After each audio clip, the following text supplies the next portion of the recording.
चलिए आज हम बात करते हैं उत्कृष्ट मॉडल विद्यालय प्रवेश चयन परीक्षा जो 6 मार्च 2023 को हुई थी। उसका रिजल्ट कब तक आ सकता है इस वीडियो में आपको हम बताएंगे और इसमें कट ऑफ क्या हो सकता है कि जो आपका ये पेपर हुआ था कितने नंबर पे आपका सिलेक्शन होगा, चाहे आप एससी कैटेगरी में आए हो, चाहे एसटी में आए हो, चाहे ओबीसी में आए हो, चाहे जनरल में आए हो। तो ये सब अपन इस वीडियो में चर्चा करेंगे, कट ऑफ के कितने नंबर पे आपका सिलेक्शन हो जाएगा और आपका ये रिजल्ट कब तक आ जाएगा। तो चलिए बढ़ते इस वीडियो में। सबसे पहले अपन को आपको बताते हैं कि कट ऑफ क्या रहने वाला है। अगर आप जनरल कैटेगरी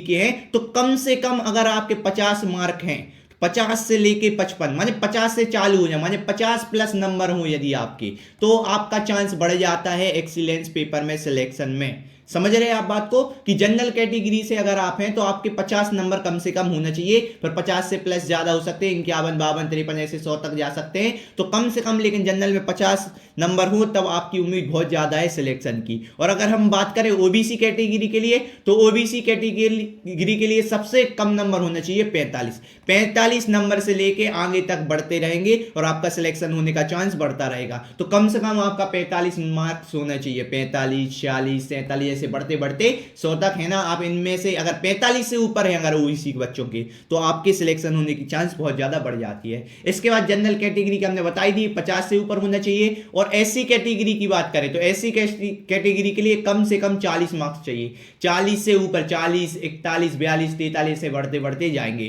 तो कम से कम 40 नंबर एससी कैटेगरी वालों के होने चाहिए। और एसटी वालों के लिए बताएं तो अगर आपके 35 नंबर से ज्यादा हैं, 35 से लेके और ज्यादा बढ़ते रहेंगे तो आपके सिलेक्शन होने का चांस बहुत ज्यादा बढ़ जाएगा। तो आप ध्यान रखिए, आप कमेंट करिए कि हमारे सर इतने नंबर हैं, क्या हमारा सिलेक्शन हो सकता है, फिर हम आपको देखेंगे। आप अपना डिस्ट्रिक्ट भी बताइए कि हम है ना कहां से हैं, जैसे भोपाल से हैं कि इंदौर से हैं कि सागर से हैं या किसी भी डिस्ट्रिक्ट से हैं, जिस जिले से हैं, तो आप उसमें कमेंट कीजिए, हम आपको बताएंगे कि आपका सिलेक्शन किस प्रकार से, क्योंकि हर डिस्ट्रिक्ट के थोड़ा बहुत ऊपर नीचे हो सकता है, तो ये देख के हम बता सकते हैं। और आप ये ध्यान रखें, लेकिन ये सबके लिए लागू है, ये हर डिस्ट्रिक्ट के लिए हर जिले के लिए लागू है कि कम से कम जनरल में 50 नंबर होना चाहिए, ओबीसी में कम से कम 45 होना चाहिए, एससी के लिए 40 होना चाहिए और एसटी के लिए 35 होना चाहिए। इससे ऊपर अगर आपके तो बहुत ज्यादा चांस बढ़ जाते हैं। हाँ, इससे थोड़े बहुत कम भी चल जाएंगे, जैसे माने अब पेपर देखो, ये कट ऑफ है ना एक्सपेक्टेड है, अभी रिजल्ट तो आया नहीं है कि माने ना, अब इसके आगे हम बताएंगे रिजल्ट कब तक आ सकता है, किस डेट को आ सकता है, लेकिन इसी वीडियो में बताएंगे आपको। लेकिन आप ये याद रखिए कि ये अगर 50 मान लो आपके 48 हैं जनरल में, तो आप निराश होने की बात नहीं है, आप आशा रख सकते हैं, क्योंकि 2 नंबर 3 नंबर कम भी हो सकते हैं, 2 नंबर 3 नंबर ज्यादा भी हो सकते हैं। लेकिन आपको हमने ये बता दिया कम से कम ऐसा कि 50 से लेके 55 की कैटेगरी के ऊपर है, माने 50 से 55 के बीच में, तो आपका सिलेक्शन होने का चांस ज्यादा हो जाता है। और ऐसे हो सकता है अगर आपके 48 है तो भी आप पेशेंस रखिए, रिजल्ट आएगा तो आपको मिलेगा जरूर। लेकिन है ना यही है कि 50-55 से ऊपर हो तो ज्यादा अच्छे हैं, बाकी 45 से भी ऊपर हो तो आपके चांस हैं, क्योंकि कई पिछली साल और इससे पिछली साल भी आपको कई बार है ना, कई बहुत सारे डिस्ट्रिक्ट में आपको 44-45 भी देखने को मिला है जनरल कैटेगरी वालों के लिए। तो टेंशन लेने की बात नहीं। इसी प्रकार से जो ओबीसी है, कई है ना डिस्ट्रिक्ट में 43-44 देखने को भी मिला है। एससी के लिए है ना कई डिस्ट्रिक्ट में तो है ना जब सेकंड लिस्ट आती है तो 35-36 को भी देखने को मिला है। और एसटी कैटेगरी वालों के लिए भी 35-36 को देखने को मिला है। कई बहुत सारे डिस्ट्रिक्ट ऐसे जहां एससी एसटी वालों के लिए 35-36-37 नंबर पे भी सिलेक्शन हुआ है। तो इसलिए आपको ध्यान रखना है कि अभी रिजल्ट आएगा तब आपको आराम से पता चल जाएगा आपका सिलेक्शन है। लेकिन आप अनुभव ये समझ लो, आप कम से कम लेकिन 33 मार्क्स होना चाहिए क्वालिफाई के लिए, 33 मार्क्स क्वालिफाई के लिए चाहिए है, ठीक है ना। और एससी एसटी वाले ये नहीं देखना कि सर यही आपने बता दिया तो है ना यही हम ध्यान रखें, नहीं, इससे कम भी हो सकता है। जैसे पिछली साल के में हुआ था ना, हमने बताया एसटी में 35 नंबर तक गया था, एससी में भी है ना 36-37 नंबर तक गया था। तो टेंशन लेने की बात बिल्कुल नहीं है, आप है ना आप आशा रखिए, आपका सिलेक्शन होने के बहुत सारे चांस है। आप सिर्फ रिजल्ट का वेट कीजिए और आपको हमने बता दिया लगभग, लेकिन इतने नंबर तो होंगे तो ज्यादा बेटर है। आप चांस देखो, ये हमने इसलिए बताया कि आपके इतने में चांस ज्यादा बेटर हो सकते हैं। देखो हो तो गया था एससी वालों का 36 पे भी, लेकिन हमने 40 से 45 क्यों बताया कम से कम। लेकिन बताया देखो हो सकता है इस बार, क्योंकि पेपर है ना बहुत सारे बच्चों को बहुत अच्छा गया, तो इस आधार पर थोड़ा सा कट ऑफ बढ़ने का चांस है, इसलिए हमने 36-37 की जगह 40 बताया कम से कम, कि 40 से ऊपर हो तो आपका सिलेक्शन होने की चांस है। समझ रहे हो। तो इस प्रकार से ये कट ऑफ हो गया आपका कि एक्सपेक्टेड हो सकता है। तो अपन को कम से कम जनरल में 50 हो, ओबीसी में 45 हो, एससी में 40 हो कम से कम और एसटी में 35 हो।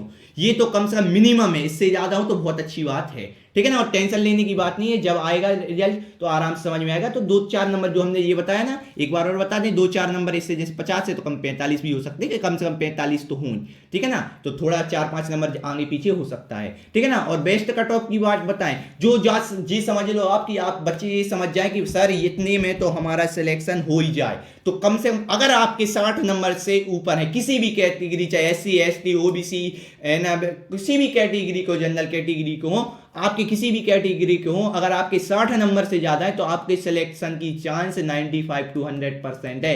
आज तक है ना 60 से ऊपर जितने के बच्चों के बने, लगभग सभी बच्चों का सिलेक्शन हुआ है। तो 60% से ऊपर अगर आपके हैं तो आपके चांस बहुत ज्यादा बढ़ जाते हैं, 95% to 100% चांस बढ़ जाते हैं आपके सिलेक्शन होने के, ठीक है ना, ध्यान रखें आप। और अब बात करते हैं रिजल्ट डेट की बात करते हैं। तो आपका जो रिजल्ट है ना वो तीसरे या चौथे, थर्ड या फोर्थ वीक ऑफ मई, मतलब तीसरे या चौथे हफ्ते मई के, जो मई है ना, मई अभी आएगा, मई आएगा, अभी तो है ना क्या कहलाता है, क्या चल रहा है, अभी तो है ना मार्च चल रहा है, लेकिन अब मई में आपके तीसरे से चौथे महीने में, तीसरे से चौथे महीने में आपका रिजल्ट आने की चांस है। और लेकिन कई बार सुनने को मिल रहा है कि ये है ना चौथे वीक, अप्रैल के चौथे हफ्ते में भी आ सकता है, अप्रैल के चौथे हफ्ते में भी आ सकता है। तो एक प्रकार से ये कह सकते हैं अपन, पहले तो अभी ये मार्च पूरा निकल जाएगा, मार्च में तो आपका रिजल्ट आने वाला नहीं है, आपका रिजल्ट या तो अप्रैल में आएगा या तो मई में आएगा, अप्रैल में आएगा या मई में आएगा। अगर अप्रैल की बात करें तो अप्रैल में आपका देखने को मिल सकता है चौथे हफ्ते में। कैसे? चौथे हफ्ते में आपको अप्रैल में देखने मिल सकता है, मतलब चौथा हफ्ता मतलब 20 अप्रैल के बाद, 20 अप्रैल के बाद आपको देखने को अपना रिजल्ट मिल सकता है। 20 अप्रैल से लेके 20 मई के बीच में आपका रिजल्ट आएगा, 20 अप्रैल से 20 मई के बीच में रिजल्ट आएगा, इसको आपको ध्यान रखना है। कुछ याद नहीं रखना है, आपका रिजल्ट इस हफ्ते, इस महीने तो नहीं आ पा रहा है, मार्च में तो बिल्कुल नहीं आ पा रहा है, लेकिन आपका रिजल्ट जो है अप्रैल और मई के बीच में, 20 अप्रैल से 20 मई के बीच में आपका रिजल्ट आने की बहुत ज्यादा संभावना है। क्योंकि हर साल पिछली बार के हिसाब से कि जब पेपर होता है उसके बाद कब रिजल्ट बनता है, तो इसके लिए आपसे कह सकते हैं, उस आधार पे कह सकते हैं कि आपका 20 अप्रैल से लेके 20 मई के बीच में रिजल्ट आ सकता है। कब? 20 अप्रैल से लेके 20 मई तक के बीच में रिजल्ट आ सकता है। तो ये आपको ध्यान रखना है, और जैसे ही रिजल्ट आएगा आपको नोटिफिकेशन बता देंगे, आपके चैनल पे वीडियो डाल देंगे कि रिजल्ट आ चुका है, आपको बता देंगे किस प्रकार से आपको अपना रिजल्ट देखना है। और टेंशन लेने की बात नहीं है। आप देखो 8वीं क्लास में तो इस साल के आपके अभी पेपर होना है, इसलिए आप पेपर की अपनी तैयारी कीजिए। आपने अब देखो एक्सीलेंस का पेपर दे ही दिया है, तो अब जो रिजल्ट आएगा तो वो देख लेंगे। बाकी रिजल्ट जो हमने आपको बता ही दिया, 20 अप्रैल से 20 मई के बीच आने की संभावना बहुत ज्यादा है, इसलिए आपको ध्यान रखना है। और बाकी आप अपने 8वीं के पेपर की तैयारी करें, ठीक है ना। और आपको हमने बता दिया ये डेट हो चाहे ये ना, जो कट ऑफ बताए वो एक संभावित कट ऑफ है, पिछले कई सालों के 4, 5, 6, 7 सालों के जो कट ऑफ आ रहे हैं उस हिसाब से हमने आपको बताया है। लेकिन जो अब अंतिम परिणाम होगा वो मेरिट सूची अभी 2023 की बनेगी, उसी का सर्वमान्य होगा, ठीक है ना। तो इस बात को ध्यान रखना है। और नई नई नोटिफिकेशन के लिए जब भी आएगी तो हम आपको लाने की कोशिश करेंगे। जब तक मिलते हैं अगले वीडियो में, तब तक के लिए थैंक यू, धन्यवाद।